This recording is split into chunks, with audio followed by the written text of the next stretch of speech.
Welcome to the RIMM podcast, episode 25th. This is the podcast, either a lawyer, commissioner, politician, doctor, community leader, spiritual leader, somebody who comes today to care and share within the community.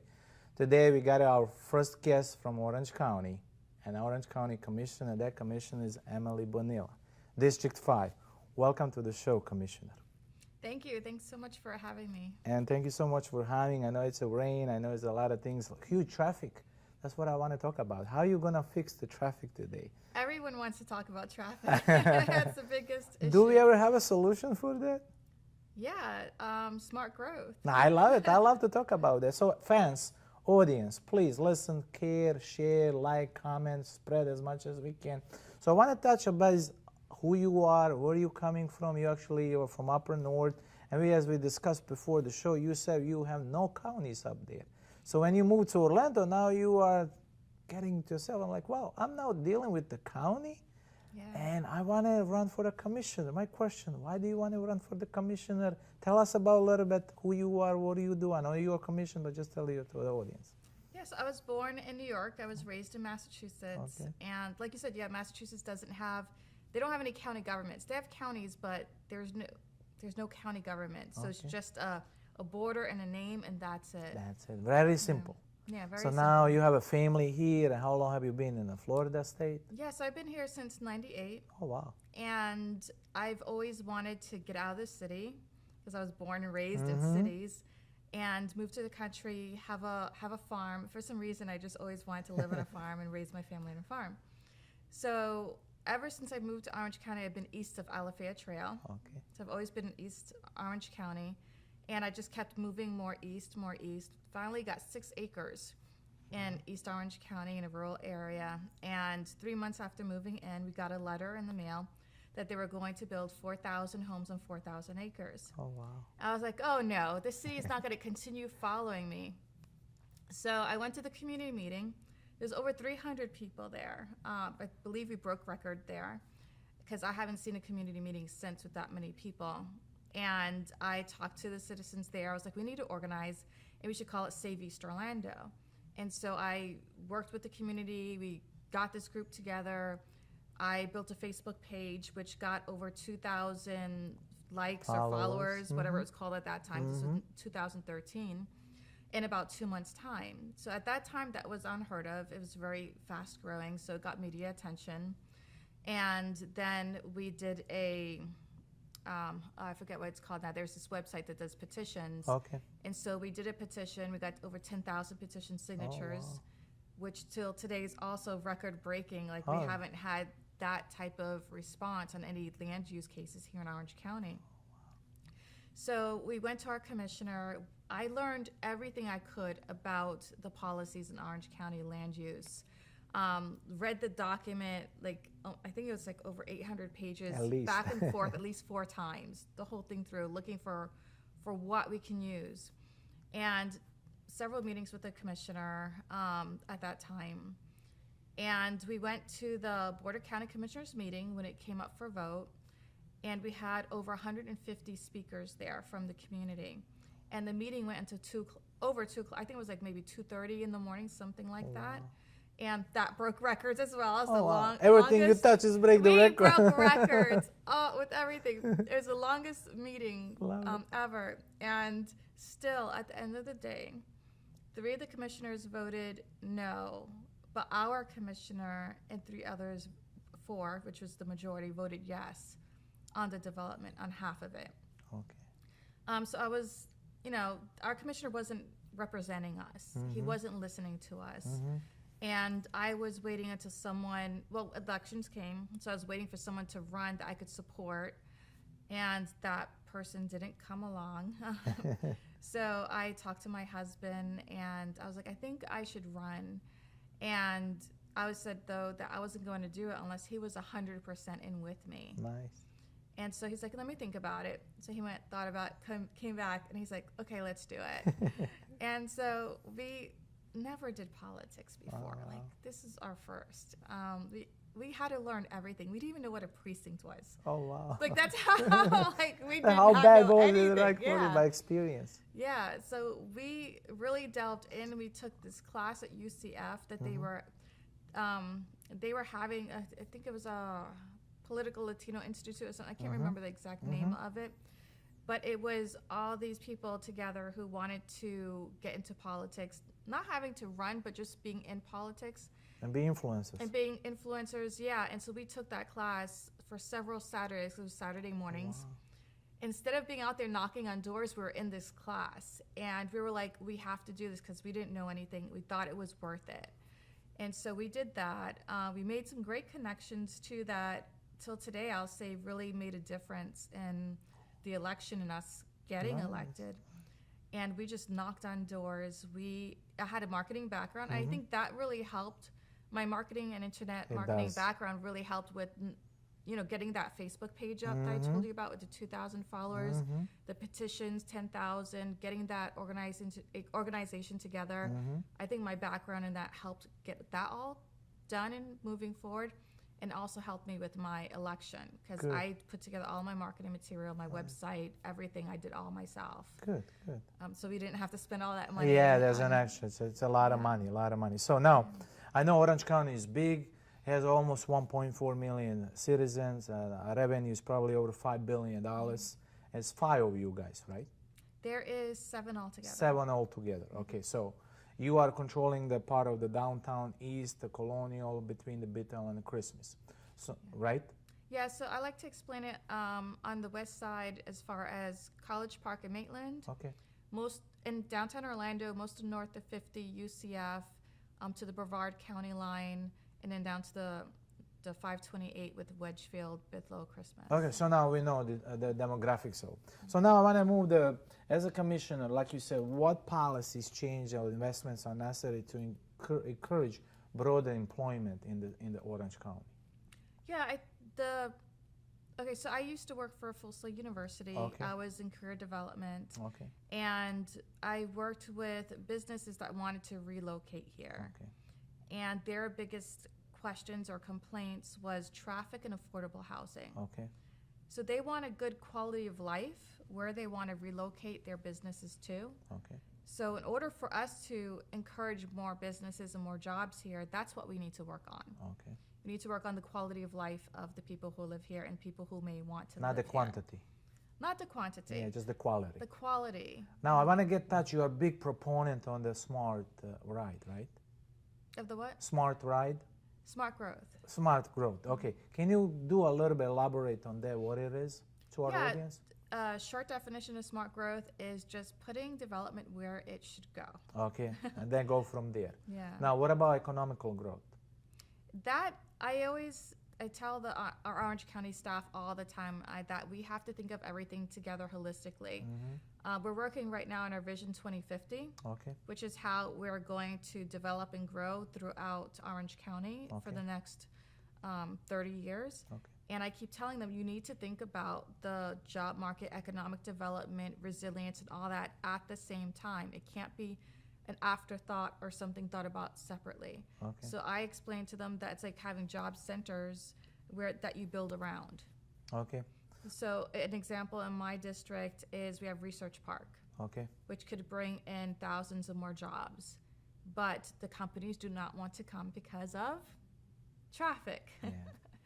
So we have to fix that. So I'm trying to work with I have a one-of-a-kind, first person doing it, District 5 Neighborhood Advisory Council. Nice. And I have a work group in that council working on a university corridor Okay. and trying to work on how to develop that in order to fix the student affordable housing, which will also fix affordable housing and fix the transportation and traffic issues we have around there, so that we can then attract those businesses who are not coming because of the issue, and Yeah. you're working on it. Congratulations. Yeah. My next question, do you promote any changes when it comes down to the taxes? If so, why and why not? Yeah, I know one of the biggest conversations with our tourism has been the tourism development tax. Okay. And then there's another conversation going on about the transportation sales tax. Okay. I am not in support of the transportation sales tax that the mayor is trying to push, because everyone knows that we have out of control growth and development in Orange County. Now you want to tax the people for all these years that the developers have been discounted on their transportation impact fees. Now you want to move the burden to the rest of the taxpayers. Wow. And continue with this behavior of uncontrolled development. Oh, wow. Wow. Like, you can't do that. Yeah. You have to fix your behavior before you go and try to put a Band-Aid on something, which is putting an extra tax burden on people who they're not responsible for the problems we're having now. Wow. You know, the government is, and the developers are. Yeah. They're not the key. them. Yeah, they're key. And the sales tax hits low-income families. So the low-income families are the ones that's going to be paying that. And, you know, it's really sad that some of the response is, yeah, but there's no sales tax on groceries. Oh, yeah. Wow. Okay, so you expect low-income families to only be purchasing groceries and nothing else. Nothing else. Wow.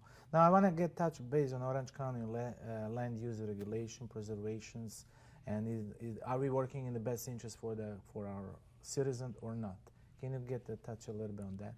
Yeah, I wish I could say 100% yes, but the honest to God truth is that the developers have a lot of influence in the county through their campaign donations. Okay. And so when they come and they want something done, like, they try to influence the board. Yeah. And it's really hard to fight that. We do have some really good commissioners on the board, though, who aren't influenced by that, who do fight back and who do what's right. But we're not always successful. Yeah, it's just, so the next question is, elected commissioner of District 5, what would you do? What would you promise to the citizen moving forward? Because you just got reelected in 2020, congratulations for the reelection. What would you do as a commissioner to defend at least part of your district? Yeah, I am doing everything I can to defend my district. I do need the support of the people, though. They need to come to the meetings, and they need to provide their feedback to the board and explain to the board, because I provide a lot of information and data, and I'm very data driven, but, you know, I try to also provide that information that's coming from the community. Okay. But if it's only me saying those things, Yeah, so you need support. I need support. And what percentage of the voters or citizens need to your support, and the other board members will listen to you? There's a percentage? Yeah, I say minimum 20 people. Okay, okay, that's minimum. But the best is like 100 people. Okay, that's the great. So, my last question will be, when I want to touch on the infrastructure. Do we have enough budget, the money coming, flowing in? And then another thing, I think a lot of people moving from other places to Orange County because it's packed. How do we overcome that? Well, you know, if there's no housing here, people aren't going to move here. Yeah, sure. But it's very tough. It's very tough for the people who live here, because we have what, you know, I call mortgage fraud, which is we have these developers who build these subdivisions which are self-contained. And they're promoting these houses to people who live in other countries, other states, where, let's say Boston or California, they could sell their house for over $1 million, buy a house here, all cash down, for, let's say, $500,000, $600,000. So they first sell the first houses to those people who don't need a mortgage. And then they get the property appraisals based on that for the rest of the houses, so that the rest of the houses are on mortgages. They jack up the prices. Yeah, they're jacked up. Oh, wow. And that's actually considered mortgage fraud, but they're getting away with it. Wow. So as a commissioner, you're doing something on that? There's nothing I can do about that.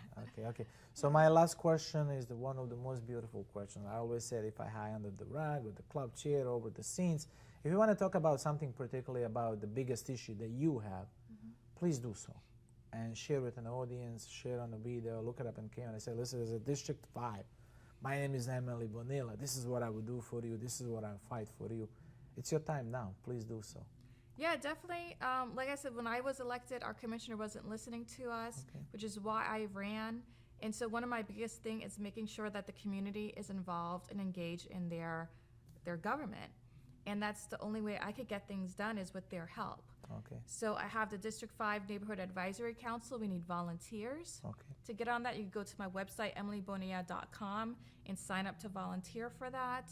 I have the Emily Tells All talk show, which is kind of similar to what you're doing Yes, here. thank you. It comes out weekly, and it covers different topics. So each week there's a different topic. Okay. I have had topics on domestic violence, suicide prevention. I had a fun one in a haunted house. Okay. So we have some fun things I throw in there too. But it's very informative. So Okay. please like the Facebook page, YouTube channel. I have it on Roku as well. Okay, we'll share all the information. We'll attach and tag to it. So my last question would be piece of advice for the younger audience who finish up the college, especially because you are a district person, you are a commissioner at the UCF. What piece of advice you could give it to them? Oh, there's a lot of advice I could give to them. But the biggest thing is learn how to be a good employee. Okay. Besides the issues that we have with transportation, affordable housing, and another issue that we're having with businesses really striving and being successful here is the employment. Yes. In Boston, for instance, you have a different mentality with their career. So people are hardworking over there. They're very blunt. They don't take things personally. If they don't like you, they don't care about that as long as you're a great worker and they could work with you and get things done. Here, it's way different. We're in the South, and even though Florida's not considered the South, we still have a lot of that Southern mentality here. We are, they don't like you, they don't talk to you about it. They start telling other people and trying to get you kicked out of the job. And have rumors around. And that might be a really good worker, but then it hurts the culture of the business and the company. It does. And the company can't stay here because they're not being able to grow because of the employment. So really work on being a good employee, being able to work with others, having that work ethic. The work ethic is more important than you liking you or not liking your coworker. That's it. That's it. Perfect. So this is our podcast, episode 25th, and this is our special guest commissioner from District 5, Orange County, our first commissioner. I also watch, if any other commissioner watching us, please do so. I like to invite them too. So our special guest, the Commissioner of District 5, Emily Bonilla. Thank you so much for being here. And we'll do so many shows moving forward on the different things down way in the road. Thank you. God bless you and everything what you do for Orange County and the District 5. We love you. We support you. And we are 100% behind you. Thank you for being a guest of the RIMM podcast. And thank you for having me. Thanks for everything that you're doing. Anytime. Thank you so much. God bless you.